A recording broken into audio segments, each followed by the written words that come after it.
Okay. ఓం గురు బ్రహ్మ గురుర్విష్ణు గురుర్దేవో మహేశ్వరః గురు సాక్షాత్ పరబ్రహ్మ తస్మై శ్రీ గురవే నమః. ఉత్తమమైన కోరిక అనేది ఈరోజు తీసుకున్న సబ్జెక్ట్. దాని గురించి కొంచెం చర్చించుకుంటాం. ఉత్తమ కోరిక, ఉత్తమమైన ఒక కోరిక, అది మన జీవితాన్ని సార్థకం చేసేటటువంటి ఒకే ఒక కోరిక. అది ఏమి, ఆ దారిలో ఎట్లా నడియాలి అనేసి మనకు అనిబెసెంట్ వాళ్ళు, లెక్పీటర్ వాళ్ళు చెప్తా ఉన్నారు. ఉత్తమమైన కోరిక అనేది ఏమి ఫస్ట్ అంటే, మన జీవితం ఒక్క జీవితానికి సార్థకత తీసుకొచ్చే కోరిక కాదు, జన్మ జన్మల పరంపరను కూడా సార్థకం చేయాలా. మనకిచ్చినటువంటి ఈ ఆత్మని సంతృప్తిగా మనం ఉపయోగించుకునే విధంగా మన కోరిక ఉండాలి. దాన్ని ఉత్తమోత్తమైన కోరిక, ఉత్తమమైన ఒక కోరికగా భావిస్తున్నాం. ఆ విషయాన్ని గురించి ఈ రోజు మాట్లాడుకుంటాం. అంటే వినేందుకు ఇది చాలా సరళంగా కనిపిస్తుంది. ఉత్తమమైన కోరిక అంటే ఒక మంచి కోరిక. ఆ మంచి కోరిక అనేది ఎన్ని స్టెప్పులు, ఎన్ని ఆ స్టెప్పుగా మనం తీసుకోవాలి. అన్నిట్లోనూ ఉత్తమం ఉంది. అత్యుత్తమమైన స్థితికి మనస్సును తీసుకుపోయి మన జీవితాన్ని సార్థకం చేసుకునే దానికోసం అత్యుత్తమమైన కోరికగా భావించబడుతుంది. అందరికీ ఇది అతి సరళము. దీనిని కేవలం నీవు అవగాహన చేసుకోవాలి. చెప్పేందుకు సులభంగానే ఉంటుంది, దాన్ని పూర్తిగా నువ్వు అర్థం చేసుకో. ఒక జన్మకు కాదు వాళ్ళు చెప్తా ఉండేది, జన్మ జన్మలకి మన మానవాతీతాన్ని దాటి కూడా మనిషి మానవాతీతంగా మారేది ఒక స్టేజ్, ఒక స్థితి. అక్కడి నుంచి కూడా ముందుకు పోవాలి అంటే దానికి కావలసిన అర్హతలేమి, అటువంటి కోరికని నువ్వు డెవలప్ చేసుకోండి, దాన్ని సాధించుకోండి. మనము పుట్టింది మళ్ళీ ఎప్పుడో మళ్ళీ మళ్ళీ మళ్ళీ మనకు జన్మలు వస్తుంది, ఎన్నో ఏళ్లకు వస్తుంది. ఆ విషయాన్ని గురించి ఇంకా మనకు బాగా అర్థమయ్యే విధంగా గురువులు చెప్తా ఉంటారు. కొందరు స్వర్గలోక సుఖాల కోసము భూలోక లక్ష్యాలను పరిత్యజిస్తారు. కొందరు స్వర్గంలో పోవాలా, అదే పరాకాష్ట, అదే కొన, మనకి పుణ్యం చేయాలా, మంచి చేయాలా, అప్పుడు మనం స్వర్గానికి పోతాము. పాపం చేస్తాము, తప్పుడు పని చేస్తాము, దానికి పనిష్మెంట్లు ఉంది, నరకానికి పోతాము. ఈ విధంగా కదా భావిస్తాము. ఆ విధంగా భావించినప్పుడు పునర్జన్మ నుండి ఇంకొక ఆశ ఏమంటే, మనుషులకి పునర్జన్మ నుండి విముక్తి పొందే మోక్షం కోసం కూడా ఇలా చేయవచ్చు. జన్మ పరంపరలను రాహిత్యం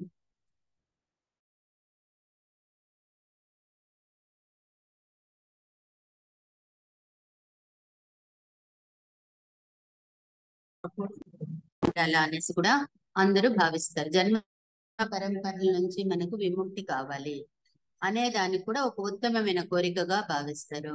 గురువులు చెప్పేది రెండు ఉత్తమ కోరికలే, దీనికన్నా అత్యుత్తమమైన కోరిక ఉంది. స్వర్గలోకం ఎట్లుంటుంది, ఒక పెద్ద 5 స్టార్ హోటల్ లెక్క. నువ్వు చేసుకున్న పుణ్యం అంతా నీకు ఇస్తారు భగవంతుడు, ఉండేంత వరకు అనుభవిస్తావు, మళ్ళీ యథారాజ్యం. ఆ విధంగా ఉంటుంది. అది స్వర్గ సుఖాలు మనం ఎక్కేదానికి ఒక మెట్టు. అంటే అక్కడ నువ్వు కొన్ని పరిత్యజించి మంచే చేసుకొని వస్తావు కదా, అప్పుడు నీ యొక్క సంస్కారం వృద్ధి అవుతుంది. ఆ రకంగా అది మంచిదే. పునర్జన్మ లేకుండా ఉండాలా అనేది ఇంకొక ఆశయం. అది కరెక్టే, పునర్జన్మ లేక జీవన్ముక్తి స్థితికి చేరుకుంటాం. కానీ దానికన్నా ఉత్తమమైన స్థితి ఒకటి ఉంది. అది ఏమి అంటే, మళ్ళీ కూడా సేవ చేయాలా, భగవత్ సృష్టికి మనం అనుకూలంగా నడియాలా, మన ఆత్మ తృప్తి కావాలా, మనతో ఉన్నటువంటి గురువులు గాని, మన పెద్దలు, దేవుడు, దైవము, ప్రకృతో ఏ పేరు పెట్టుకున్నా ఇంకా సేవ చేయాలా అనేది దానికన్నా కూడా అత్యుత్తమమైన కోరికగా భావించాలి. అది ఎట్లా ఏమి అన్న విషయం ఇక్కడ వాళ్ళు మాట్లాడుతూ ఉండరు. భౌతిక శరీరములోని మెదడుకి ఉన్నట్లు కామ మానసిక శరీరాలకు నీరసం, నిస్త్రాణలు ఉండవు. భౌతిక శరీరంలో అలసట ఉంటుంది, దీనికి లిమిటేషన్స్ ఉంది. కొంచెం మనము కష్టపడతాము, చేస్తాము, మళ్ళీ అలసిపోతాం కదా. ఆ రకంగా కామ శరీరానికి, మళ్ళీ మానసిక శరీరాలకి అలసట అనేది ఉండదు. అందులో ఒక సౌకర్యం ఉంది. ఆ విధంగా లేదు అంటే దాంట్లో మనకు ఒక అడ్వాంటేజ్, సౌకర్యం ఉంది. ఏమది, మన గత జన్మ ముగిసే నాటికి మనం రూపొందించుకున్న కామ మానసిక శరీరాలే ఈ జన్మలోనే జన్మించగానే లభిస్తుంది. నువ్వు ఏమి సాధన చేసింటావో కామ మానసిక శరీరాలు అంటే నీ భావాలు, ఉద్రేగాలు, అవన్నీ కామ శరీరానికి. మనస్సు ఉచ్చ స్థితికి చేరుకోవడానికి నువ్వేం ప్రయత్నం చేసింటావో మనకందరికీ తెలుసు. కారణదేహం ఉంది, upper mind, lower mental mind, upper mind ఇవన్నీ ఉంది కదా, అక్కడంత సేకరించబడుతుంది. మళ్ళీ ఇంకో జన్మకు అది తీసుకోపోతాం. అంటే ఏమర్థము, మనము ఏ రకమైన సాధన చేస్తే దాన్ని నెక్స్ట్ జన్మకు తీసుకోపోతాం. కొత్త జన్మలో క్రమానుగతంగా మనం వాటిని కూర్చుకొని సవరిస్తాము. కొత్త జన్మ ఎత్తుకున్నప్పుడు పాత జన్మలో వచ్చిన సంస్కారాన్ని ఆధారంగా ఈ జన్మ మనము నడుచుకునేకి, దాన్ని ఆధారంగా దాన్ని వృద్ధి చేసుకునేకి ఈ జన్మని మనం ఉపయోగించుకుంటాం. ఇది ప్రాసెస్, ఇది నిదానంగా జరుగుతూ ఉంటుంది. కానీ అత్యుత్తమ కోరిక ఉండే వాళ్ళు ఏం చేస్తారంటే సేవా దృష్టిలో పోతారు. వాళ్ళు తొందరగా సేవలోకి పోయి స్వార్థాన్ని వదిలినప్పుడు తొందరగా ఈ 2 శరీరాలు పాతిపడిపోయిన వస్త్రం మాదిరి తీసేసి కొత్త కామదేహం వస్తుంది, కొత్త మానసిక దేహం వస్తుంది. వాళ్ళు కొత్త ఆ ఆత్మలుగానే తయారైపోతారు అనమాట. ఆ విషయాన్ని చెప్తాండు. అది కూడా ఒక పరిమితి తరువాత సాధ్యం కాదు. ఏది సాధ్యం కాదు, మనం కూర్చుకొని సవరించుకొని ఉంటాం కదా సంస్కారాలు, అది పర్మనెంట్ కాదు. ఒక లెవెల్కి అది నేను వృద్ధి చేసేందుకు ఉపయోగపడుతుంది, నువ్వు వృద్ధి అవుతావు. కానీ దాన్ని మించి కూడా ఇంకా నువ్వు వృద్ధి అయిపోయినావు అనుకో, అవి అవసరం ఉండదు. ఆ కామ శరీరాలు, ఆ సంస్కారం ఉండదు. ఉన్నత సంస్కారానికి నువ్వు తీసుకోపోబడతావు. అంటే నీలో నువ్వు వృద్ధి, నీ అంతకు నువ్వే వృద్ధి చేసుకొని ఉన్నత సంస్కారం వైపు నడుస్తావు అనమాట.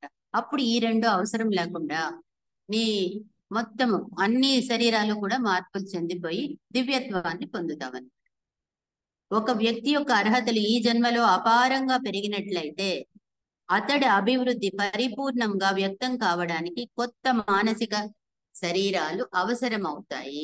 ఎప్పుడైతే అభివృద్ధి అర్హత అంటే నీ సంస్కారం ఎప్పుడు వృద్ధి అయిపోయి ఉంటుందో, బాగా ఎవడు సత్యాన్ని తెలుసుకొని భగవత్ స్వరూపం ఏమి, ప్రకృతి ఏమి, మనం వచ్చిందేమి, ఆత్మ ఏమి, ఎన్ని జన్మలుంది, ఈ జ్ఞాన విజ్ఞానాలన్నీ అర్థం చేసుకుంటా అంటే మన మహర్షులు, ఋషులు, మునులు వీళ్ళంతా దీంట్లో ఎప్పుడో పండిపోయి ఉంటారు. మనిషిని చూస్తేనే చెప్తారు నీ పూర్వపరాలంతా. ఆ రకంగా నువ్వు వృద్ధి చెందినప్పుడు నీ కామ మానసిక దేహాలు పాతవేమి పనికిరావు. ఎందుకంటే అవి లోయర్ స్టేటల్లో ఉంటుంది. దాన్ని మించి నువ్వు వృద్ధి అయిపోయినప్పుడు పాత వస్త్రం చినిగిపోతే తీసి కొత్త వస్త్రం వేసుకున్నట్లు కొత్త మానసిక శరీరాలు, కొత్త కామదేహాలు ఏర్పడుతుంది. దాంట్లో అంతా కూడా ఉన్నతమైనటువంటి ఆదర్శాలతోనే ఉంటారు వాళ్ళు. అందుకే వాళ్ళకి కొత్తది ఇవ్వబడుతుంది. కొత్త జన్మ లభించాలని కోరుకుంటే అతడి కోరిక తప్పకుండా నెరవేరవచ్చును. ఎటువంటి వాళ్ళు? అతి త్వరగా పునర్జన్మ పొందడం అన్నది కూడా అంత సులభంగా సాధ్యమయ్యే విషయం కాదు. జన్మలకి మధ్య ఎంతో గ్యాప్లు ఉంటుంది. వాళ్ళ ఏమో ఒక పాలసీలో పోతా ఉంటుంది కదా జన్మలు, చాలా చిన్న గ్యాప్ ఉంటుంది అంట్లో. అయినప్పటికీ కూడా ఉత్తమ జీవితం గడిపిన వ్యక్తి ఎంతో తపనతో, అకుంఠిత దీక్షతో, ఎంతో తపనతో, అకుంఠిత అంటే కంటిన్యూస్ గా, కుంఠితం అంటే దాంట్లో బ్రేక్లు వచ్చేది, బ్రేకులు లేకుండా ఎప్పుడు కూడా దీక్షతో చేయాలి, నేను సేవ చేయాలి. అకుంఠిత దీక్షతో సేవ చేయడం కోసమే క్రొత్త జన్మ లభించాలని కోరుకుంటే అతడి కోరిక తప్పకుండా నెరవేరవచ్చును. అట్లాంటివి జరిగింది. ఫిలాసఫికల్ మెంబర్స్ అందరికీ కూడా తెలుసు. ఎవరైతే సేవా దృష్టిలో, స్వార్థం అనే మాటే లేదు అక్కడ. వాళ్ళు పుట్టేదే జన్మనే సేవకి. శంకరాచార్యులేమి, బుద్ధులు, అందరూ మహర్షులు అంతా కూడా అటువంటి వాళ్ళు. మనకు తెలిసినంతలో ఎవరు లెగ్ బీటర్ వాళ్ళ తమ్ముడు ఉంటారు కదా, మనకందరికీ తెలుసు, జనరాజ్. వాళ్ళు తాను తక్కువ పీరియడ్ లో మళ్ళీ జన్మ తీసుకుంటారని. ఎందుకు? అత్యున్నతమైన సంస్కారంతో పుడతారు వాళ్ళు. వాళ్ళ భావన అంతా కూడా అకుంఠిత దీక్షతో సేవ చేయడము. అందుకోసము వాళ్ళకి తొందరగా జన్మలు ఇవ్వబడుతుంది. మామూలుగా అయితే ఎక్కువ జన్మలు తీసుకోవాల్సి ఉంటుంది. ఎవరైతే ప్రస్తుతం చాలా బాగా తమ కార్యాలు నిర్వర్తిస్తున్నారో అదే పనిని తిరిగి ప్రారంభించి కొనసాగాలంటే అవకాశాలు వారికి తిరిగి క్రొత్త జన్మలో లభిస్తాయి. నువ్వు మంచి చేస్తా ఉంటే నీకు ఆ మంచిని వృద్ధి చేసేందుకు కావలసిన అవకాశాలు ప్రకృతి, భగవంతుడు, గురువు ఎవరైనా అనుకుండా కల్పించబడుతుంది. అంటే వాళ్ళ సంస్కారాన్ని, వాళ్ళ ఆత్మని వృద్ధి చేసేందుకు అన్ని పక్కల దోహదం జరుగుతానే ఉంది. అతి త్వరగా పునర్జన్మ కోరుకునే వ్యక్తికి ఉపేక్షించడానికి వీలు లేని విధముగా తనను తాను తయారు చేసుకోవాలి. అంటే లేటు కాకుండా అతి త్వరగా పునర్జన్మ కోరుకునే వ్యక్తి ఉపేక్షించడానికి వీలు లేని విధముగా తనను తాను తయారు చేసుకోవాలి. అంటే క్వాలిఫికేషన్స్ సంపాదించుకోవాలి. నువ్వు మళ్ళీ ఇంకోసారి తొందరగా జన్మనెత్తి సేవ చేయాలి అంటే దానికి అనుగుణంగా ఎట్లుండాలి అన్న నీ క్వాలిఫికేషన్స్, నీకేమేమి అర్హతలు కావాల్సి ఉంటుందో అది నువ్వు సంపాదించుకోవాలా. నిస్వార్థ సేమ, ప్రేమ, దాంట్లో నేను అనేది కాదు, నాది అనేది ఉండదు, నాకే టైం కూడా ఉండదు అనమాట. వాళ్ళు సేవ చేస్తూ ఉంటారు అంతే. ఒక మాదిరి చాలా అప్పర్ లిమిట్ లో వాళ్ళ థాట్ ప్రాసెస్ ఉంటుంది. అట్లాంటి స్థితిలో నువ్వు ఉన్నప్పుడు నువ్వు ఆ రెడీకి అయితే నీకు అర్హత ఉంటే దేవుడు తొందరగా మళ్ళీ సేవ చేసేందుకు అవకాశాన్ని ఇస్తాడు. ఎందుకంటే భగవత్ చైతన్యము డివైన్ ప్లానే వృద్ధి చేసేది, దానికి నువ్వు తోడ్పడతావు కాబట్టి నీకు భగవంతుడు అనుకూలము చేస్తాడు. అతడు తిరిగి వచ్చిన తరువాత ఉపయోగపడే వ్యక్తిగా తక్షణం గుర్తించబడతాడు. ఎప్పుడైతే రెండోసారి తొందరగా జన్మ తీసుకున్నప్పుడు నువ్వు ఖచ్చితంగా ప్రకృతికి ఉపయోగపడుతున్నావు. సేవ, దేశ సేవ, అన్ని సేవలు ఏముందో ప్రకృతిలో, ప్రకృతిని బాగు చేసేకి ఏమేమి కావాలో అన్ని రకాల సేవలకి నువ్వు ఎన్నిక చేసుకోబడ్డావు అని అర్థం. ఇది కూడా కామ మానసిక శరీరాలకు అతి వేగంగా నిర్ధారిత స్థితికి తీసుకురావడానికి ఉత్తమ మార్గముగా పనిచేస్తుంది. ఎప్పుడు ఆ వ్యక్తి ఆ లెవెల్కి పెరిగినాక పాత కామ మానసిక దేహాలతో అవసరం లేదు. వాళ్లకు ఉన్నతమైన స్థితి, ఉన్నతమైన కామదేహము, ఉన్నతమైన మనోదేహము, ప్రతి ఒక్కటి కూడా దానికి తగ్గట్టు మొత్తం మనిషిలో ఆత్మనే మారిపోతుంది. నీవు నీ గురించి పూర్తిగా మర్చిపోతే అది ఎట్లాంటి స్థితి అనేసి వాళ్ళు డిస్క్రైబ్ చేస్తూ ఉండాలి. ఎటువంటి స్థితిలో ఆ ఉత్తమమైన లక్షణాలు వస్తుంది, ఉత్తమ కోరిక అనేది అంటే పీటర్ వాళ్ళు చెప్తా ఉండరు. నీవు నీ గురించి పూర్తిగా మర్చిపోతే, నీవు అతి స్వేచ్ఛగా ఉన్నప్పుడు కూడా నీ గురించి ఆలోచించవు. నీకు ఆ ప్రాసెసే ఉండదు. నేను నాది అనేది ఆ భావన ఉండదు. వాళ్ళు ఎప్పుడు కూడా చేస్తూనే ఉంటారు, సేవ చేస్తూ ఉంటారు అంతే. పూర్తిగా మర్చిపోతావు. నాకు ఇది కావాలని ఉండదు. ఎంతో మంది మన పక్కలు కూడా ఉంటారు, మనం చూసింటాము. కొన్ని ఫ్యామిలీస్ లో పెద్దవాళ్ళు వాళ్ళ గురించి ఆలోచించరు, మొత్తం ఫ్యామిలీకే చూస్తారు. అట్లా వాళ్ళని నేను చూసాను. అట్లా కొందరు నిస్వార్థంగా ఉంటారు. ఏ విధమైన స్వర్గాన్ని పొందుతామన్న విషయం కూడా ఆలోచించవు. ఇంకా వీడు వాళ్ళ గురించి ఆలోచించినప్పుడు వాళ్ళు స్వర్గానికి పోయి అనుభవించాలా అన్నది సబ్జెక్టే లేదు, వాళ్ళు ఆలోచనే చేయరు. ఎందుకంటే స్వర్గం అనేది తాత్కాలికము, అనుభవించి మళ్ళీ వెనక్కి వస్తావు. అక్కడ ఎక్కువ టైం వేస్ట్ అయిపోతుంది స్వర్గంలో అనే విషయం వాళ్ళకి తెలుసుకుని ఉంటారు. అది వాళ్ళకి అనుభవపూర్వకంగా తెలిసి ఉంటుంది అనమాట. అందుకని వాళ్ళు దాని మీద వ్యామోహాలు ఉండవు. స్వార్థపూరితమైన కోరికలన్నీ బంధిస్తాయనే విషయం జ్ఞాపకం ఉంచుకో. ఎక్కడైతే స్వార్థం ఉందో అక్కడ కోరికలతో బంధింపబడతావు. ఆ విషయాన్ని బాగా తెలుసుకో. ఎంత ఉన్నత లక్ష్యాలైనా సరే ఇది తప్పదు. ఎటువంటి లక్ష్యమైనా ఎత్తుకో, నేను నిస్వార్థ సేవ చేస్తాను అనుకో, దాంట్లో ఏ మాత్రం స్వార్థం ఉన్నా మళ్ళీ నువ్వు పడిపోతావు అనమాట. అంటే నిన్ను బంధిస్తుంది స్వార్థం. నువ్వు స్వేచ్ఛగా ఉండాలా. ఎటువంటి స్వేచ్ఛ? ఏ రకమైన బంధనాలు ఉండకూడదు. అప్పుడే సేవ చేసేకి నీకు పరిపూర్ణంగా చేసేకి సాధ్యమవుతుంది. వాళ్ళు ఎట్లాంటి స్వేచ్ఛ అంటారో, నిన్ను నువ్వు పూర్తిగా మర్చిపో. అంటే చేసేది ఒకటే నువ్వు. భగవద్గీతలో ఉంది కదా శ్లోకము, అది ఉండని. మామూలుగా కూడా వాళ్ళు నువ్వేం చేస్తావో అంతే, దాని వెనకల ఆలోచనే ఉండదు. మళ్ళీ నీకేమీ ఉండదు, నేను చేసినానన్న భావనే ఉండదు. దానిని కూడా నీవు తొలగించుకున్నప్పుడు మాత్రమే పరమ గురువు సేవకు పూర్తిగా నిన్ను నీవు అంకితం చేసుకోగలుగుతావు. నేను అన్న భావనే లేనప్పుడు సేవ మాత్రమే ఉంటుంది. అటువంటి ప్యూర్ స్టేట్, ఆ స్టేట్ లోనే నువ్వు పరమ గురువులకి దగ్గర అవుతావు. వాళ్ళు నిన్ను వాడుకుంటారు, వాళ్ళు వెతుకుతా ఉంటారంట అటువంటి సోల్స్, డివైన్ సోల్స్ కావాల. భూలోకంలోని కోరిక ఎటువంటిదో స్వర్గం పైన ఉన్న కోరిక కూడా స్వర్గం అనబడే అధో మానసిక లోకానికి చెందింది. అది కూడా భూలోకం మాదిరి, అది ఒక లోకము. అధో మానసిక లోకము, లోయర్ మెంటల్ ప్లేన్, అక్కడ కూడా ఇదే మాదిరి ఉంటుంది. కాకపోతే కొంచెము తేలిక పదార్థంతో చేయబడి ఉంటుంది. అక్కడ అన్నిను వర్కౌట్ అవుతుంది అనమాట. ఇక్కడ ఏమేం భావనలు ఉందో అవన్నీ కూడా. అయితే ఇది చాలా దూరంగాను ఊహకి అందకుండా ఉంది. ఎవరైనా పోయి వచ్చి చెప్తే మనకు తెలుస్తుంది, మనకు అది అనుభవానికి లేదు కాబట్టి దూరంగా ఉన్నట్లు అనిపిస్తుంది. భూలోకంలోని కోరిక కన్నా స్వర్గము పైన కోరిక వలన ప్రయోజనం ఏమిటంటే అది కోరికని కొంత అదుపులో ఉంచగలుగుతుంది.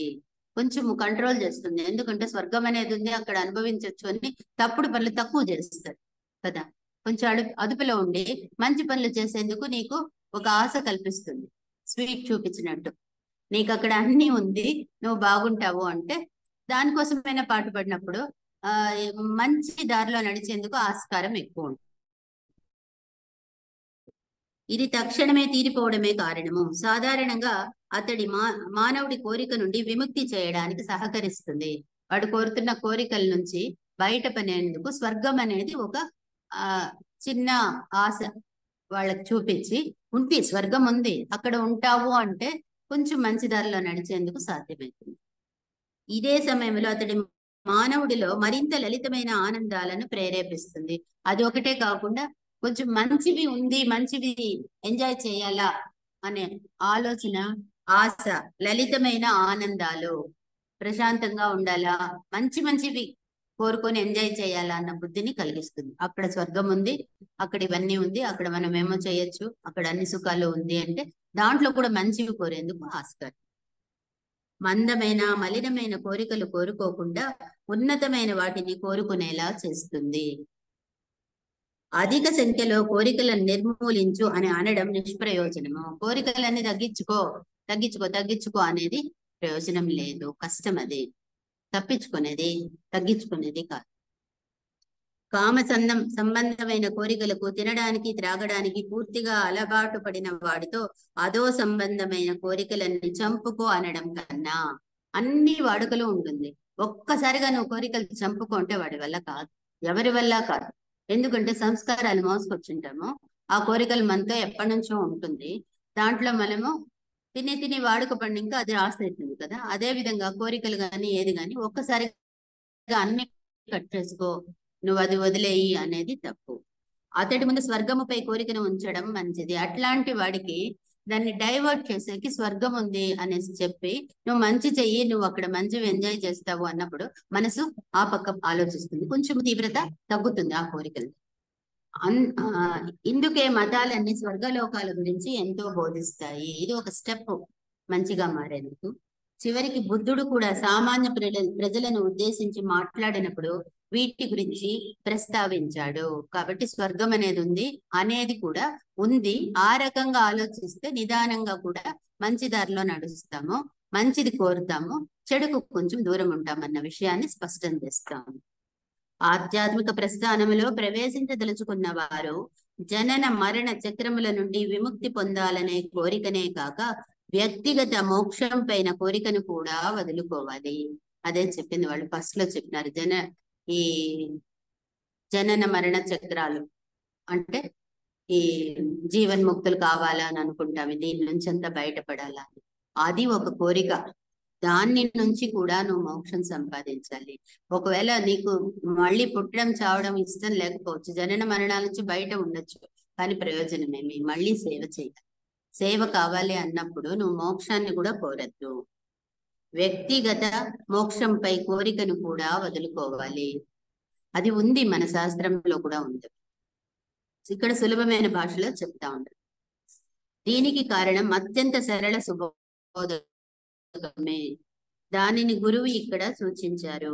నీవు నీ గురించి పూర్తిగా మర్చిపోతే నిన్ను ప్రభావితం చేస్తున్న అంశాలను గురించి కూడా పూర్తిగా మర్చిపోతావు.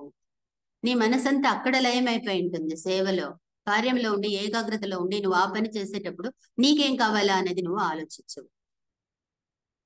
నిన్ను ప్రభావితం చేస్తున్న అంశాలు ఏదైనా కూడా నిన్ను ఎఫెక్ట్ చేయాలా, ప్రభావితం చేయాలా అనుకుంటే కూడా పూర్తిగా మర్చిపోతావు.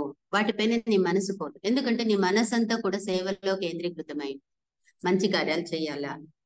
నీవు పరమ గురువుల సేవకు నిన్ను అంకితం చేసుకోదలుచుకుంటే ఆయా విషయాలపై నీకున్న కోరిక తొలగాలి.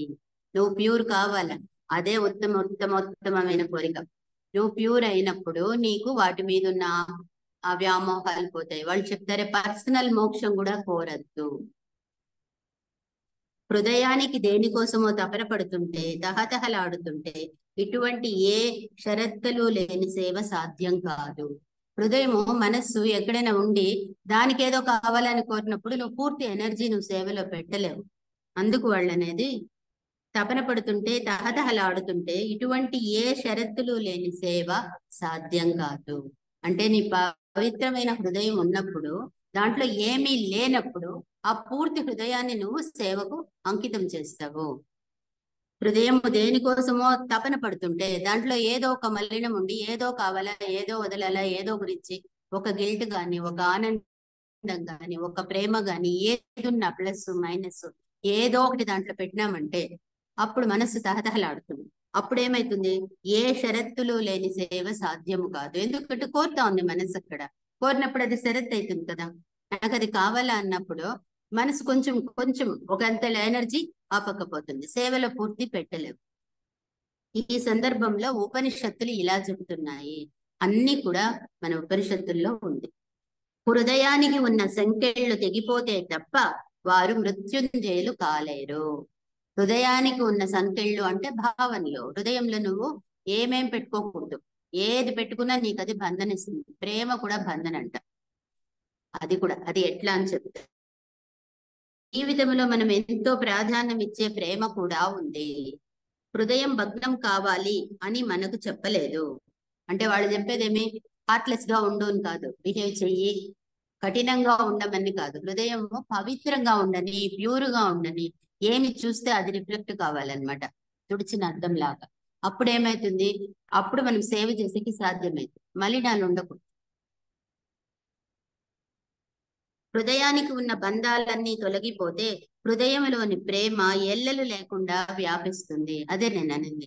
అద్దం క్లియర్ గా ఉంటే నీ ఇమేజ్ బాగుపడుతుంది. నీ హృదయం క్లీన్ గా ఉంటే బంధాలన్నీ తొలగిపోతే హృదయంలోని ప్రేమ ఎల్లలు లేకుండా, బౌండరీస్ లేకుండా ప్రవహిస్తుంది. ఎవరిని చూసినా నీకు దైవ స్వరూపంగా కనిపిస్తుంది. ఏమైనా అవసరం అంటే తెలుసో తెలియకో నీ అంతరాత్మ చేసేస్తుంది అనమాట. అంత పవిత్రంగా ఉండాలి. నన్ను అపార్థం చేసుకోవద్దు, ప్రేమ అనేది కూడదని నేను అంటున్నానని అనుకోవద్దు అని లెగ్బీటర్ చెప్తారు. ప్రేమ ఉండకూడదని కాదు నేను అనేది, దాంట్లో పవిత్రత ఉండాలా. అందరిలోనూ ఒకరే రకమైన ప్రేమ ఉండాలి. నన్ను అపార్థం చేసుకోవద్దు. నిజానికి ప్రేమ అనేది బంధించదు. ప్రేమ సంకెళ్ళు కాదు, అది ప్రవహించే ఆ నీరు మాదిరి. మానవుడిలోని ప్రేమ దాని నిజతత్వ ప్రకారం అనంతమైనది. ప్రేమ మనుషుడికి ఇచ్చింది భగవంతుడు అనంతమైనది. నువ్వు ఇస్తా ఉంటే వస్తా ఉంటుంది. మనం మార్చదలుచుకున్న దానిని మార్చలేము. అయినా ఆత్మగతమైన ప్రేమ ఒక రూపంలో కలిసినప్పుడు అది బంధించడం మొదలవుతుంది. ఆ ప్రేమని ఒకరి పక్క మాత్రం పెట్టి మనం ఆశించినప్పుడు అది బంధన అయిపోయి వాళ్ళ దగ్గర మనం ఎక్స్పెక్ట్ చేస్తాం. అక్కడ బంధన ఏర్పడుతుంది, ప్రత్యేకత ఏర్పడుతుంది. అది వద్దని చెప్తాం. ఈ విధంగా మొత్తం ప్రేమే ఒక బంధనగా మారుతుంది. కాబట్టి ప్రేమని ప్రశాంతంగా వదలాలి. అది ఎట్లంటే నది మాదిరి, చేస్తా ఉంటే వస్తా ఉంటుంది శక్తి, దివ్య శక్తి. నువ్వు మంచి కార్యాలు చేస్తా ఉంటే నీకు అనుకూలమైతుంది. ఆ ప్రేమ అనేది నీ లోపల ఉద్భవిస్తుంది. నువ్వు ఆ కార్యాలు చేస్తా వస్తావు. నిన్ను పరిమితం చేస్తూ బంధించే ప్రతి బంధనాన్ని తొలగించుకోవడానికి నీవు ఎంతో కృషి చేస్తే తప్ప గురు సేవకు స్వేచ్ఛగా వెళ్ళగలిగే స్థితి ప్రాప్తించదు. ఏదేది నిన్ను బంధిస్తా ఉందో, అంటే నీ హృదయాన్ని బంధిస్తా ఉందో, దాన్నంతా కూడా తొలగించుకున్నప్పుడే నువ్వు సేవ చేసేందుకు అర్హత పొందుతావు. నీ ప్రేమలో ఎక్కడో ఏదో కొంత బాధ ఉన్నదంటే అందులో ఏదో స్వార్థం ఉందనే అర్థము. ప్రేమ ఇచ్చింది ఇంకా ఎదురు చూసినప్పుడు స్వార్థం వస్తుంది. ఎక్స్పెక్టేషన్ వచ్చినప్పుడు నొప్పి వస్తుంది, బాధ వస్తుంది. నువ్వు ఎక్స్పెక్ట్ చేయొద్దు, దానిని అనివార్యంగా తొలగించుకోవాలి. ప్రేమ ఉన్నప్పుడు దాన్ని ఎక్స్పెక్ట్ చేయకూడదు. దానిని తొలగించుకుంటే స్వచ్ఛమైన నీ ప్రేమ మిగులుతుంది. అది మరింత దృఢంగా, ఉదాత్తంగా, పవిత్రంగా రూపొందుతుంది. ఎప్పుడైతే నీవు పవిత్రమైనప్పుడు నీలో ఉద్భవించే ప్రతి ఒక్కటి పవిత్రంగానే ఉంటుంది. అటువంటి ప్రేమ గురుసేవకి ఎటువంటి ప్రతిబంధకాలు కాదు. ఏమంటే వాళ్ళు ఒక ఎగ్జాంపుల్ చెప్తారు. ఒక వ్యక్తి కలుసుకోవడానికి ఎక్కడైనా ఒక నిర్ధారిత ప్లేస్ కి రమ్మన్నారే అనుకో, నీవు వెళ్ళదలుచుకున్నావని అనుకుందాము.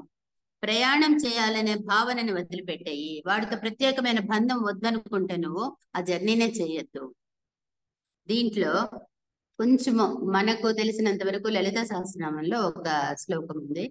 ఇదే తత్వాన్ని మన వాళ్ళు కూడా మనకు ఎన్ని రకాల చెప్పిండారు. నాకు ఇది మనసుకుంది చెప్తా ఉండు. నిత్య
ఇంకొకసారి అదే మాట్లాడుకుంటాము.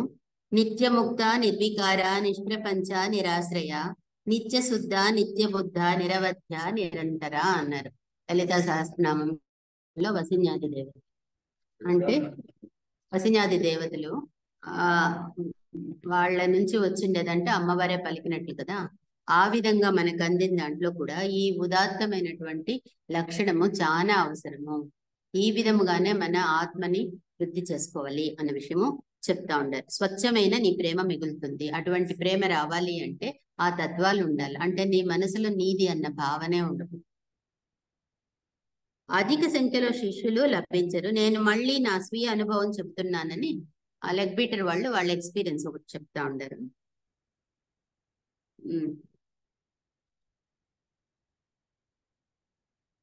ఈ మార్గంలో నాకు కొన్ని అవరోధాలు ఎదురయ్యాయి. అంటే ఎక్స్పెక్ట్ చేసేది వాళ్ళు చెప్పేది. నేను నాకు శిక్షణ ఇచ్చుకోవడం ప్రారంభించాను. నాకు నేనే అర్థం చేసుకొని అట్లా చేయకూడదు అనేసి నేనే ప్రాక్టీస్ చేసుకున్నాను. ఆ పని చేసుకుంటూ వచ్చినాను. అంటే మనము కూడా ప్రాక్టీస్ చేయండి అంటుంది. ఒక వ్యక్తి కలిసి ఉండాలని, అతడితో సన్నిహితంగా ఉండాలని కోరుకునేవాడిని. ఆ తరువాత ఈ శిక్షణలో ఒక భాగంగా అతడికి దూరం కావడానికి ప్రయత్నించాను. నా మనసు ఒక వ్యక్తి మీద ఆకర్షించబడతా ఉంది అంటే నేను గమనించి దాని నుంచి ఒక్కడుగు వెనక్కి వచ్చినాను. లేకపోతే నేను మళ్ళీ దాంట్లో బంధంలో మునిగిపోతాను. కనుక నేర్పు శక్తి ఉన్నట్లయితే అంతరంగంలో అతడితో ఉన్న బంధం నుండి విముక్తి పొందవచ్చు. అంటే నువ్వు గమనించుకున్నట్లయితే ఆ బంధం స్ట్రాంగ్ కాకుండా దాని నుంచి నువ్వు విముక్తిని పొందవచ్చు. నీ బాహ్య ప్రవర్తనలో కూడా ఏ మార్పు రాదు, కానీ నీ హృదయంలో వారితో ఉన్న బంధం మాత్రం తొలగిపోతుంది. హృదయంలో నువ్వు బంధాన్ని ఏర్పరచుకోవద్దు. డిప్లొమసీ అంటాం కదా. అందరితో బాగుండు, కానీ ఎవరితోనూ హృదయంలో నువ్వు ప్రత్యేకంగా ఉండాలి. ఈ విధముగా స్పష్టంగా ఏమి చేయాలో తెలుసుకున్న తరువాత ఇచ్ఛాపూర్వకంగా ఆ పని చేయవచ్చును. ఈ విధముగా స్పష్టంగా ఏమి చేయాలో తెలుసుకున్న తరువాత ఇచ్ఛాపూర్వకంగా ఆ పని చేయవచ్చును. నీకు మనసుకు అనిపించిందంటే, నువ్వు తెలుసుకున్నావంటే నువ్వు సాధన చేస్తే సాధ్యమవుతుంది. ఈ విధముగా చేయడం వల్ల మాలో కొంతమందికి ఇతరుల కన్నా అభివృద్ధి సాధించగలిగారు. నిన్ను పట్టి ఉంచిన బంధాలన్నీ తొలగిపోతే తప్ప నీవు పూర్తిగా గురువు కార్యానికి అంకితం చేసుకోలేవు. అంటే నీలో ఉన్న బంధాలన్నీ కూడా, అంటే ఏ రకమైన ఎక్స్పెక్టేషన్స్ కానీ, ఏమి నేను అన్న భావన కానీ చేయాలా ఉండాలా అంటించుకో. డిటాచ్మెంట్ ఇన్ అటాచ్మెంట్ అంటారు. నిత్యముక్త అంటాం సహస్రనామంలో. నిత్యముక్త నిర్వికార అంటాం కదా. నిత్యము ముక్త, కౌంట్ దేనికి అటాచ్ కాకుండా ఎప్పుడు కూడా మోక్షంగానే ఉండేది. అంటే మీ ఎప్పుడు కూడా స్వేచ్ఛగా ఉండేది. ఈ విషయం మనసులో నిత్యం జ్ఞాపకం ఉంచుకుంటే ఇలా చేయడం సులభం అవుతుంది. స్వర్గం పైన ఉన్న కోరిక కేవలం దేహాత్మకు సంబంధించినది అన్న విషయంపై వాక్యాల వలన స్పష్టమవుతుంది. దేహాత్మ కోరుకుంటుంది కాబట్టి స్వర్గంలో ఉంటాం. శిష్యరిక స్థితిలో కన్నా పూర్వ స్థితిలో కొంత అభివృద్ధి చెందని స్థితిలో ఇలా అనుకోవడమేమీ తప్పు కాదు. ఇంట్లో దృష్టత్వం ఏమీ లేదు. అంటే అట్లా స్వర్గం కోరే దాంట్లో తప్పు లేదు. అది కూడా నిన్ను ఒక మంచి స్టెప్కి తీసుకోపోతుంది. ఒక స్టేజ్ లో మనిషికి మెత్తగా ఎక్కాలి ఒక్కొక్క స్టెప్. కాబట్టి నీకు అక్కడ ఆశ చూపించి మంచి ధరలో నడిపించి అక్కడి నుంచి పోతావు, లేట్ అయింది. పరిణితి చెందిన ఆత్మలైతే దాన్ని వద్దంటుంది. మానవుడు ముందుగా ఉన్నతమైన, ఊర్ధ్వమైన, లలితమైన కోరికల దశలోనే ముందుకు సాగాలి. అందుకోసము స్వర్గాన్ని చెప్తారు. అది ఉంది, అక్కడ జరుగుతుంది కూడా. ముందుగా తమలో ఉన్న స్వార్థపూరితమైన కోరికలన్నీ తొలగించుకోవాలని కృతనిశ్చయం కావాలి. లేకపోతే అవి నిన్ను బంధిస్తాయి. అర్థమైంది కదా? స్వార్థపూరితమైన కోరికలన్నీ తొలగించుకోవాలని కృతనిశ్చయం కావాలి, డిటర్మినేషన్ తీసుకోవాలి. అయినంత స్వార్థపూరితమైన కోరికలు, ఎవరి దగ్గర ఎక్స్పెక్టేషన్స్ వద్దు. అత్యున్నతమైన అనుభూతులు వ్యక్తం చేయగలిగిన శక్తి మనకు ఉండాలి. మనకి ఏమనిపిస్తా ఉందో పరిపూర్ణంగా ఓపెన్ గా చెప్పాలా. అర్థం లోపల పెట్టుకొని, అర్థం మనసులో పెట్టుకొని చేయొద్దు. ఏముందో అది స్పష్టంగా ఉండాలి. కానీ అవి ఆత్మ సంబంధమైన భావోద్వేగాల ఫలానాలు కావాలి. ఇవి పూర్తిగా నియంత్రణలో ఉండాలి.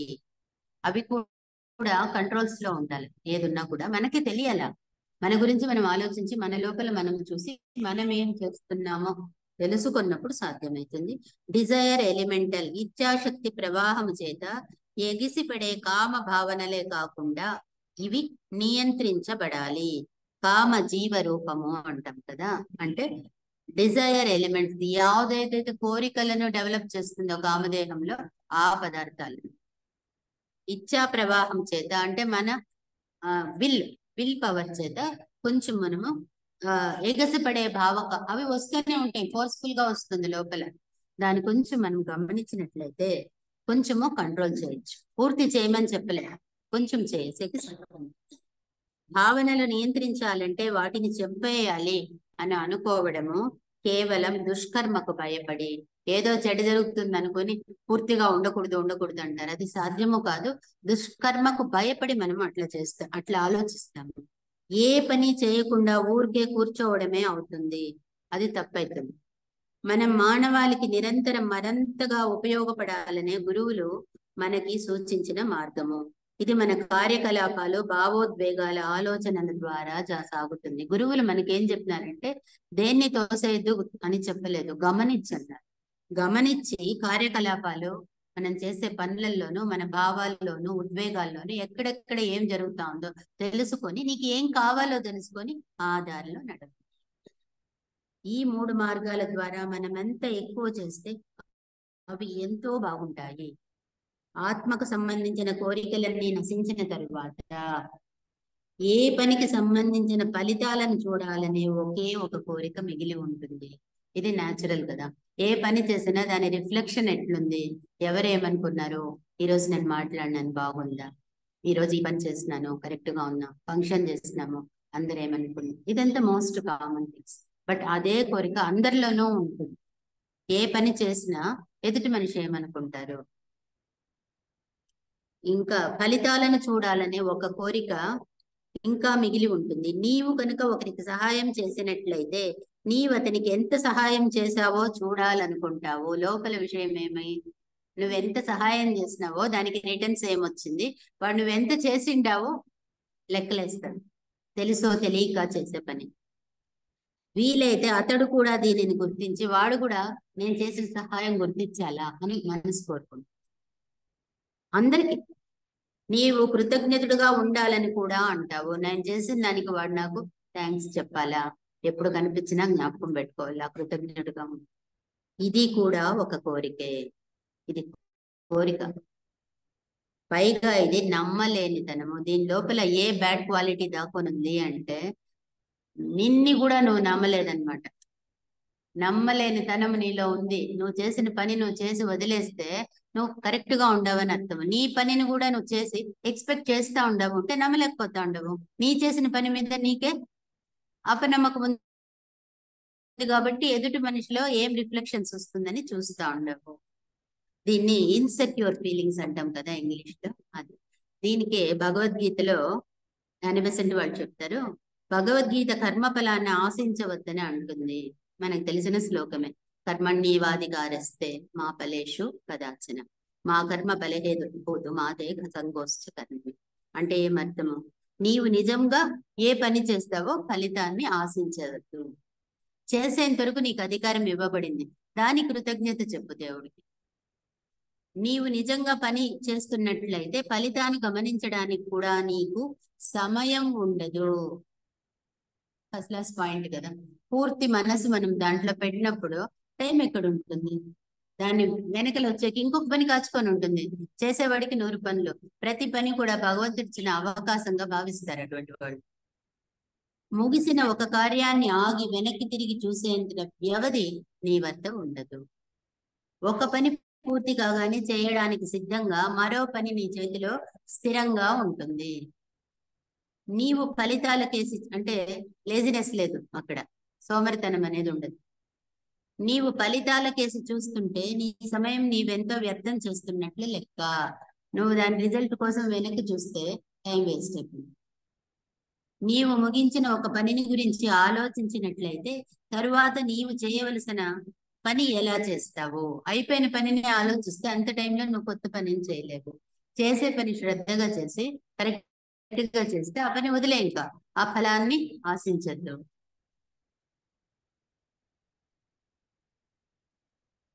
ఇంత సహాయానికి బదులు ఇంత కృతజ్ఞత అని మీరు నిర్ధారించినట్లయితుంది. మనము వ్యాపారం చేసినట్లు ఇంత పని చేస్తే ఇంత రిటర్న్స్ రావాలి, వాళ్ళు నాకు కృతజ్ఞతగా ఉండాలి అని మనమే కోరుకుంటాం. అది తప్పు. అందుకే కర్మణ్యేవాధికారస్తే, కర్మ చేసేకి అధికారం నీకు ఇచ్చినారు. మా ఫలేషు, ఎప్పటికీ కూడా కదాచన, ఎప్పటికీ కూడా ఫలాన్ని ఆపేక్షించద్దు. ఆధ్యాత్మిక పనుల కన్నా పనుల్లో మునిగిపోయి తీరిక లేని వారెవరూ ఉండరు. నిజంగా ఆధ్యాత్మిక పనులు అంటే వాళ్ళకి టైమే ఉండదు, పనులు చేస్తూనే ఉంటారు. అతడు ఒక పని ముగిసిన తక్షణం వేరొక పనిని ప్రారంభిస్తారు. అతడు చేసిన పని అంతకు ముందు చేసిన దానితో పోల్చి చూసి ఫలితాలు బేరీజు వేయడు. దాన్ని ఇది కరెక్టా, అది కరెక్టా, వీళ్ళు కరెక్టా అనే ఇటువంటి తర్కాలకన్నీ చేయరు పోరు వాళ్ళు. ఒక పని చక్కగా పూర్తి చేసినట్లయితే దానికి మనం చాలా సంతోషించవచ్చు. ఈ విజయం మరొకరిది అయినట్లుగా భావించాలి, దానికి ఆనందం పొందాలి, అది మనదిగా భావించాలి. ఎంత క్లియర్ గా లాస్ట్ లో వాళ్ళు సాంస్క్రిట్ శ్లోకం కాదు, మంచి మన భాషలోనే చెప్తా ఉండదు. ఒక పనిని చక్కగా చేసినట్లయితే దానికి మనం చాలా సంతోషించవచ్చు. బాగా చేసినామా ఫస్ట్ అది గమనించుకోవాలి. ఓకే రైట్, నా లిమిట్ ఏముందో, నా ఎనర్జీ ఎంత ఉందో, నా తెలివితేటలు ఎంత ఉందో దానికి తగ్గట్టు నేను పరిపూర్ణంగా ఆ పని చేసినాను. ఈ విజయం మరొకది అయినట్లుగా భావించు, కానీ నేనే చేసినానని భావించదు. చేసినాను అంతే. ఆ పని వేరే వాడు చేసినట్టే భావించు, అంటే మర్చిపోవంక ఆ పనిని. దానికి ఆనందం పొందాలి. పని చేసిన దానికి ఆనందం పొందు. దాంట్లో కర్తృత్వ భావన తీసుకోవద్దు, నేనే చేసినానన్న భావనని పెంపొందించుకోవద్దు. అది మనదిగా భావించాలి. ఆనందం మాత్రం మనదిగా భావించు. చేసినానన్న అహంకారము ఆ భావనని భావించు. తృప్తిగా చెయ్యి, ఆనందంగా ఉండు, ఆనందాన్ని పొందు. అది మనదిగా భావించంటే ఆనందంగా భావించు ఆ క్షణం. నీ శక్తిని ఇతరులకు సహాయం చేయడం కోసం వర్షిస్తే ఫలితం తప్పకుండా వచ్చి తీరాలి. ఇదొక ఫార్ములా బేసిక్ గా భగవంతుడు పెట్టిండేది. కర్మ ఏ కర్మ చేస్తే ఆ ఫలాన్ని నువ్వు అనుభవిస్తావు. అది ఉంది కదా స్టాండర్డ్ రూల్, అక్కడికి వదిలేయి అంటా ఉండ. నీ శక్తిని ఇతరులకు సహాయం చేయడం కోసం వర్షిస్తే, నీ శక్తిని సేవ కోసం నువ్వు వర్షిస్తే ఫలితము తప్పకుండా వచ్చి తీరాలి. సత్కర్మ ఫలితము నీకు వస్తుంది. దాన్ని వస్తుందని తెలుసు కదా, దానిపైన కూడా మనసు పెట్టదు. నీకు అది కనిపించినా పోయినా ఆ ఫలితం ఉంటుంది. నీకు కనిపించినా కనిపించకపోయినా కూడా నీకు రావాల్సిన కర్మ ఫలము వస్తుంది. నీకు ధర్మం తెలిస్తే ఇది నిజమే అని తెలుస్తుంది. ఈ విషయాన్ని నువ్వు అనుభవపూర్వకంగా తెలుసుకోవాల్సింది. ఇంకా ఇంకొకటి చెప్తా ఉన్నారు వాళ్ళు ఎగ్జాంపుల్. సుదీర్ఘకాలం ఎంతో శ్రమిస్తూ ఏ పరిణామాలని గమనించకుండా పనిచేసుకుంటూ పోతే అకస్మాత్తుగా ఫలితం దృష్టికి కనిపిస్తుంది. ఒక పని చేస్తా పోయినప్పుడు అయ్యో నాకు ఇంకా రాలేదే రిజల్ట్ అనుకుంటాము. దాని రిజల్ట్ వచ్చే టైంలో పూర్తిగా వస్తుంది, నీకు తక్కువ రాదు, నువ్వు వద్దన్నా వస్తుంది అన్న విషయం చెప్తా ఉంటారు. అకస్మాత్తుగా ఫలితం దృష్టి కనిపిస్తుంది. ఎట్లా? సుదీర్ఘకాలం ఎంతో శ్రమిస్తూ కష్టపడి నువ్వు మంచి పనులు చేస్తా వచ్చుంటావు. ఏ పరిణామాలు గమనించకుండా పని చేసుకుంటూ పోతే దాని ఎఫెక్ట్లు, రియాక్షన్స్, మనకి ఇది కావాలా అది వద్దు వాళ్ళు ఏమనుకున్నారు ఇటువంటివన్నీ గమనించకుండా నువ్వు చేస్తా పోయినప్పుడు కూడా అకస్మాత్తుగా ఉన్నట్లుండి ఫలితము దృష్టికి కనిపిస్తుంది, నీకు ఇవ్వబడుతుంది. నువ్వు చేసిన సత్కర్మ ఫలితము నీకు వచ్చి చేరుతుంది. దానికి ఒక ఎగ్జాంపుల్ వచ్చి, ఒక రసాయనిక శాస్త్రజ్ఞుడు సంతృప్తి స్థితిలో ఒక సొల్యూషన్ తయారు చేస్తూ నీటిలో ఉప్పుని కొద్దిగా చేరుస్తూ, అంటే టైట్రేషన్ చేస్తారు కదా, కొంచెం కొంచెంగా వేస్తా ఉంటారు. లాస్ట్ డ్రాప్ పడేంత వరకు అది సాలిడ్ అయ్యాలి. ఆ లాస్ట్ డ్రాప్ ఏదో అది పడినప్పుడు మొదటి నుంచి అదే సొల్యూషన్ వేస్తారు, కానీ సాంద్రత వచ్చి పక్వం వచ్చినప్పుడు అది మారుతుంది, రిజల్ట్ వస్తుంది. ఆ విధంగానే నీ కర్మ ఫలిస్తుంది. ఒకరోజు సత్కర్మకు పూర్తి ఫలాన్ని నువ్వు అనుభవిస్తావు. చివరి ఉప్పు కణం అందులోకి చేరిన తరువాత అకస్మాత్తుగా అది గణస్థితికి చేరుకుంటుంది. ఆ టైట్రేషన్ ఫిల్ అయిపోతుంది. మన కార్యకలాపాలు కూడా అటువంటివే, మనం చేసే పనులు కూడా అటువంటివే. వాటి ఫలితం ఒక్కసారిగా ప్రత్యక్షం అవుతుంది. మన సర్వశక్తులు ఆ పనికి దారపోయాలి. దాంట్లో నిస్వార్థంగా నువ్వు చేసినప్పుడు ఫలితం నువ్వు వద్దన్నా వస్తుంది. ఇంక నువ్వు దాని గురించి కూడా ఆలోచించద్దు అని చెప్తాను. ప్రశాంతంగా ఆత్మవిశ్వాసంతో సహనంతో మన సర్వస్వాన్ని ఆ పనికి త్యాగబుద్ధితో సమర్పించుకుంటూ పని చేయాలి. ఒకే సెంటెన్స్ లో మొత్తం సారాంశం చెప్తా ఉండరు అని బెసెంటమ్మ. ప్రశాంతంగా ఆత్మవిశ్వాసంతో మనం నమ్మాలా, సత్యం ఉంది, అన్ని తెలుసు, మనకి ఫలాపేక్ష లేకుండా చేయాలి, అయినా ఫలితము తప్పదు వస్తుందని. ఆత్మవిశ్వాసంతో సహనంతో ఓర్పుతో మన సర్వస్వాన్ని, ఇది ఒక పాట బాగా గుర్తుపెట్టుకోవాలి, మన సర్వస్వాన్ని ఏం చేస్తామో పూర్తి లయంగా చేయాలి. ఆ పనికే త్యాగబుద్ధితో సమర్పించుకుంటూ ఆ పని చేయాలి. అట్లా చేసినప్పుడు నీకు తక్షణము దాన్ని ఎప్పుడు రావాలో అప్పుడు ఫలితము నువ్వు అనుభవిస్తావు. నిన్ను పని చేయనిచ్చేందుకు నీవు ఎంతో సంతోషించాలి. నాకు ఈ డ్యూటీ పడిందని బాధపడకూడదు. దాంట్లో నువ్వు ఏమో నేర్చుకునేది ఉంది, ఏదో నేర్చుకుంటాం. కొందరు అయ్యో నీకు ఇంత పని ఉందా అంటారు, కానీ యాక్చువల్గా పని చేసినప్పుడు ఆరోగ్యం బాగుంటుంది, దానికోసము దాని ఎఫెక్ట్ కూడా ఉంటుంది కదా, దాంట్లో కూడా మంచి ఉంటుంది. కాబట్టి ఏం చేస్తావో పని చేసేందుకు నీకు ఎంతో సంతోషించాలి. భగవంతుడు నాకు ఈ పని పెట్టినాడు అంటే దాన్ని భగవద్ దృష్టిలో చూస్తే మంచికే ఉంటుంది, ఏం చేసినా మంచికే జరిగేది. ఆ విధంగా నువ్వు తీసుకొని సంతోషపడాలి, నాకు ఈ అధికారం ఇచ్చారు, ఈ డ్యూటీ ఇచ్చినాడు అని. అప్పుడు నువ్వు నాదనుకో, భగవత్ కార్యంగా చేస్తావు. అదంతా కూడా మానసికమైన ప్రయాణమే, లోపల జరిగే ప్రయాణం. మనసులో మనం ఎట్లా తీసుకుంటామో ఆ విధంగా పనిచేస్తాం. ఇది నా పట్ల ఎంతో కఠినంగా ఉంది అని ఎంత మాత్రము అనుకోకూడదు, అనుకోవద్దండి అంటారు.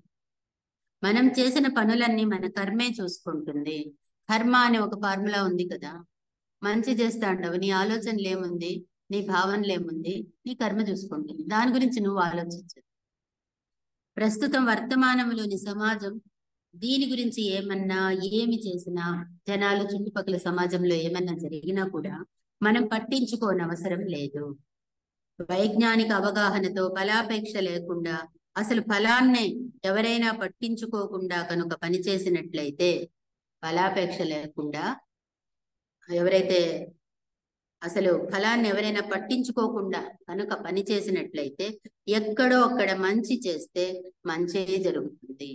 మంచి చేస్తే అంటే నీకు కూడా మంచి జరుగుతుంది, ప్రపంచానికి మంచి జరుగుతుంది. వారికి అసంతృప్తి, నిరాశ అనేవి కలగవు. దీని దృష్ట్యా నీవు మంచి పనులను మంచి కోసమే చేయాలి, అంతేకాని ఫలితాన్ని ఆశించి కాదు. పనిని పని కోసమే చేయాలి. మన జీవితం ఎట్లా గడపాలి అనేది వాడు చెప్తా ఉంటాడు. ఉత్తమమైన కోరిక అన్నారు కదా, ఎట్లా మనం లైఫ్ లో ఉండాలి. మన పనిని పని కోసమే చేయాలి. పని దేవుడిచ్చినటువంటి ఒక అవకాశంగా భావించాలి. దాంట్లో కూడా స్వార్థరహితంగా, సహనంతో, అవన్నీ గుణాలతో ఉండాలి. ఫలితాన్ని చూడాలనే ఆశతో కూడా చేయకూడదు. నీవు ప్రపంచాన్ని ప్రేమిస్తున్నావు కాబట్టి నీ సర్వస్వాన్ని సేవా రూపంలో దానికి అందించాలి. నీకున్నదంతా ఇవ్వకుండా ఉండలేవు. ఎప్పుడు ఈ స్థితికి చేరుకుంటారో మనిషి, నీకేముందో నీకేమి తెలుసో అది ప్రపంచానికి పంచాలనే అనుకుంటారు. అంత మనస్సు తేలికైపోయి పరిశుద్ధమై.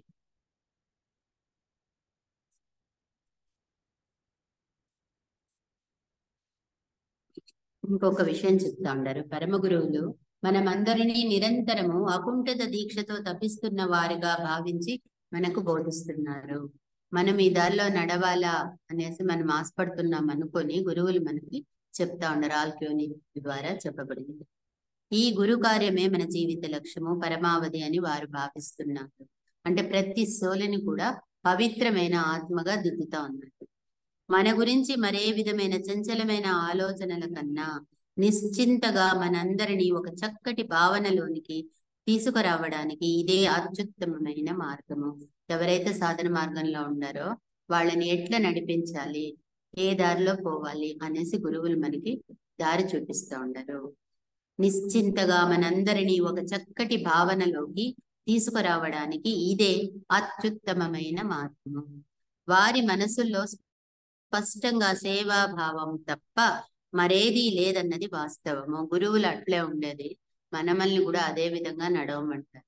మనసులో భావన, పనులు చేయొచ్చు ప్రకృతి, మనం అన్ని చేస్తూ ఉంటాము సమాజంలో. మనసులో భావనలో స్వార్థాలు, నెగిటివ్ ఏమి మచ్చలు ఉండకూడదు. వారి మనస్సులో స్పష్టంగా సేవాభావం తప్ప మరేదీ లేదన్నది వాస్తవం. వారు కోరుకున్నట్లుగా మనము రూపొందడానికి వారు మనకిచ్చే అత్యుత్తమమైన బహుమతి ఇది. గురువులు మనకి ఇస్తున్నటువంటి ప్రజెంటేషన్ ఏది? వారు కోరుకున్నట్లుగా మనము రూపొందడానికి, వారు కోరుకునేది వాళ్ళలాగా మనల్ని కూడా తయారు చేయాలి. కాబట్టి స్వార్థరహితంగా మనల్ని చేయాలి అని వాళ్ళు మనకు చెప్పిస్తూ ఉండే దారి. ఇంతకన్నా పెద్ద గిఫ్ట్ అవసరం లేదు. వారు కోరుకున్నట్లుగా మనము రూపొందడానికి వారు మనకిచ్చే అత్యుత్తమమైన బహుమతి ఇదే. ఇదే అత్యుత్తమమైనటువంటి కోరిక, అంటే సేవ. మనం వచ్చింది దానికే. జన్మ జన్మలు కూడా వద్దు, స్వర్గాలు వద్దు, మనం సేవ చేయాలా. ఒకవేళ జీవన్ముక్తులు అయినా కూడా గురువులు ఏ రకంగా ఉండారో మనం కూడా ఆ రకంగా సమాజానికి, ప్రకృతికి, అన్నిటికీ కూడా సేవ చేయాలి. మనం అతి తరచుగా మన స్వీయ మార్గంలోనే ప్రయాణిస్తుంటాము. మనం మనల్ని కాసేపు పక్కకు పెట్టి మన అంతరంగాన్ని పనిచేయనీయాలి. అదే నుంచి మనసులో ప్రయాణం ఇదంతా. మనసులో ఏ విధంగా యాక్సెప్ట్ చేస్తా ఉండము, ఏ విధంగా పోతా ఉండము అనేది ముఖ్యము. కాబట్టి స్వీయ మార్గంలో ప్రయాణిస్తుంటాము. మనం ఏదో ఒక దారిలో నడుస్తూ ఉంటాం. అయినా కూడా మనం మనల్ని కాసేపు పక్కన పెట్టి, మన ఆలోచనలన్నీ పక్కన పెట్టి అంతరంగాన్ని పని చేయనీయాలి. అంటే లోపల ఉన్నటువంటి అంతరాత్మ బోధనలు విని దానికి అనుగుణంగా నడియండి. అది ఎక్కడి నుంచి వస్తుంది? జీవాత్మ నుంచి. మనకి పరిమితులు ఉన్నంత కాలము పరమ గురువుల సేవ కోసం మన సర్వస్వాన్ని ఇవ్వడానికి సిద్ధపడనంత కాలము మనం ఇంకా మన దారిలో నడుస్తున్నట్లే లెక్క. అత్యంత అరుదుగా మాత్రమే ఏ పరిమితులు, షరతులు లేకుండా పరిపూర్ణంగా తమను తాము గురుసేవకు సమర్పించుకునేవారు కనిపిస్తారు. ఎవరైతే ఈ మార్గంలో నడుస్తారో గురువులు వాళ్ళని ఎంచుకుంటారు. అంటే ఎప్పుడైతే మనం దారిలో మనది అనే షరతులు పెట్టుకొని మనకి ఎక్కడ డీవియేట్ అవుతామో అప్పుడు మనకు బౌల్స్ పడుతుంది. దాని నుంచి బయట వచ్చి గురుసేవకు నువ్వు అంకితం కావు. అంటే గురువు అంటే దేవుడు, ప్రకృతి ఏదైనా ఇస్తుంది. దేనికోసం మీరు ఆగరు, మన సర్వస్వం అందిస్తారు. ఈ లక్షణాలు గుణాలు కలిగిన వారు చాలా వేగంగా ఎంతో దూరం ప్రయాణిస్తారు. అంటే జన్మ పరంపరలను దాటి జీవన్ముక్తి స్థితిని కూడా దాటి వాళ్ళు ఉన్నత స్థితికి చేరుకుంటారు. ఇదే ఉన్నతమైనటువంటి కోరిక, ఉన్నతమైన ఒక కోరిక అనేసి. Thank you sir for giving me this great opportunity. Thanks for this Society Foundation.